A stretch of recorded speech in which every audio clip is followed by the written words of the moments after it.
جان کے پیاسے تھے مکے والے، پتہ بھی تھا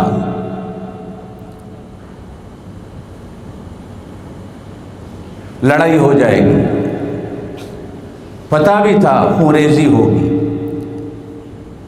پتہ بھی تھا فساد ہوگا، اس لیے کہ مکے والے کب چاہیں گے کہ رحمت والا نبی مکے میں آئے،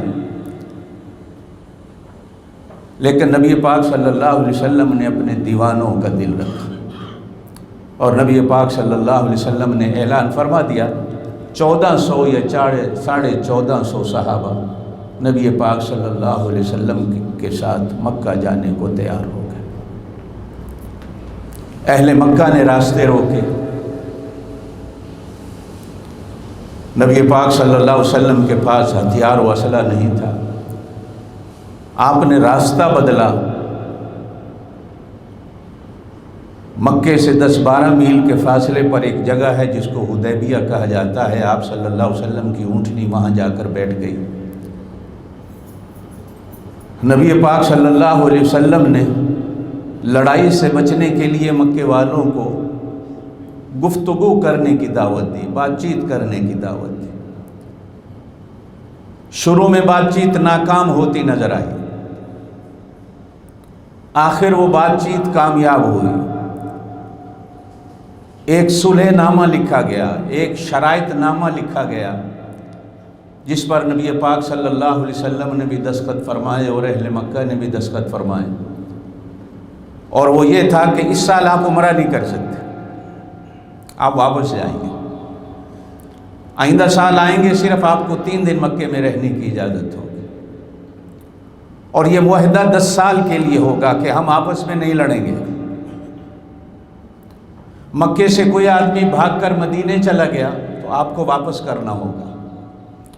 اور اگر کوئی مدینے سے بھاگ کر آدمی مکے آ گیا تو ہم واپس نہیں کریں گے۔ عرب کے قبائل کو اختیار ہوگا کہ جو قبیلہ چاہے وہ مدینے والوں کا ساتھی ہو جائے، اور جو قبیلہ چاہے وہ مکے والوں کا ساتھی ہو جائے۔ نبی پاک صلی اللہ علیہ وسلم نے ان ساری سخت شرائط کو بھی قبول کیا اور دستخط فرما دیا۔ صحابہ کرام کے دلوں میں کھٹکا پیدا ہوا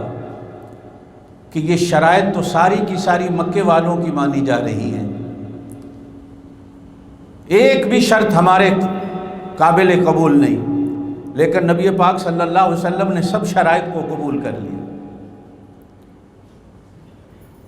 اللہ پاک نے اندر ہی اندر نبی پاک صلی اللہ علیہ وسلم کے قلب اطہر پر وحی اتاری، میرا نبی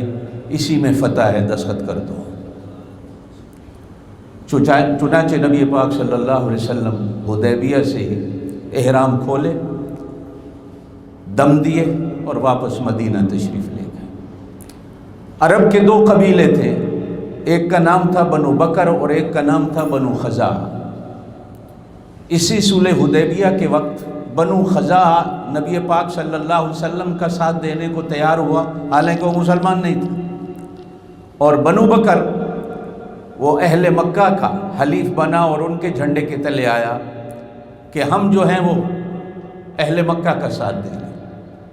چنانچہ نبی پاک صلی اللہ علیہ وسلم واپس آئے، اور یہ سن 6 ہجری کا واقعہ، 6واں سال تھا نبی پاک صلی اللہ علیہ وسلم کو گئے ہوئے مدینہ میں۔ معاہدہ 10 سال کا تھا، لیکن اہل مکہ اس پر عمل نہ کر سکے۔ اللہ پاک نے فتح کے راستے کھولنے تھے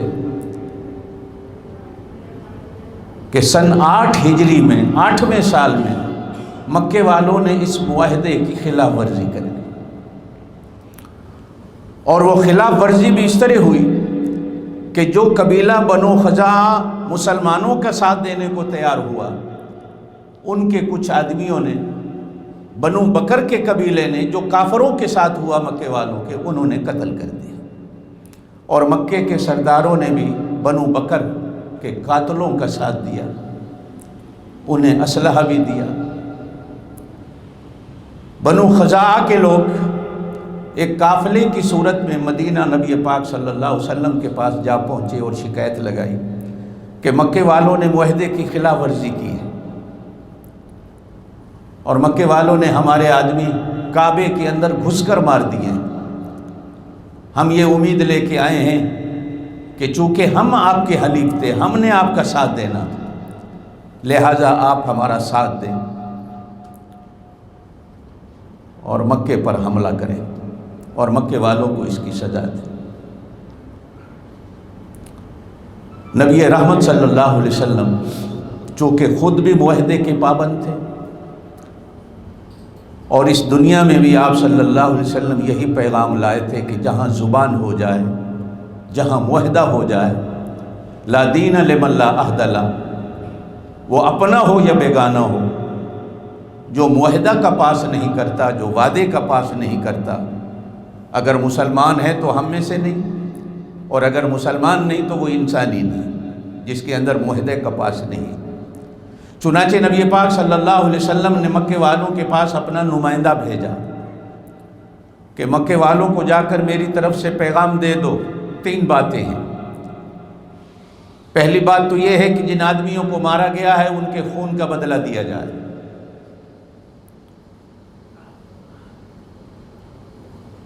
نمبر 2، جو معاہدہ ہمارا تمہارا ہوا ہے، یا پھر اس معاہدے کو ختم کرنے کا اعلان کیا جائے، اور یا پھر جنگ کے لیے تیار ہو جاؤ۔ اہل مکہ نشے میں تھے، جلال اور غصے میں انسان کی عقل چلی جاتی ہے۔ انہوں نے نبی پاک صلی اللہ علیہ وسلم کے نمائندے سے کہہ دیا کہ جاؤ ہم اس معاہدے کو توڑتے ہیں، اور اگر تمہاری تلواریں تیار ہیں تو ہماری تلواریں بھی تیار ہیں لڑنے کے لیے۔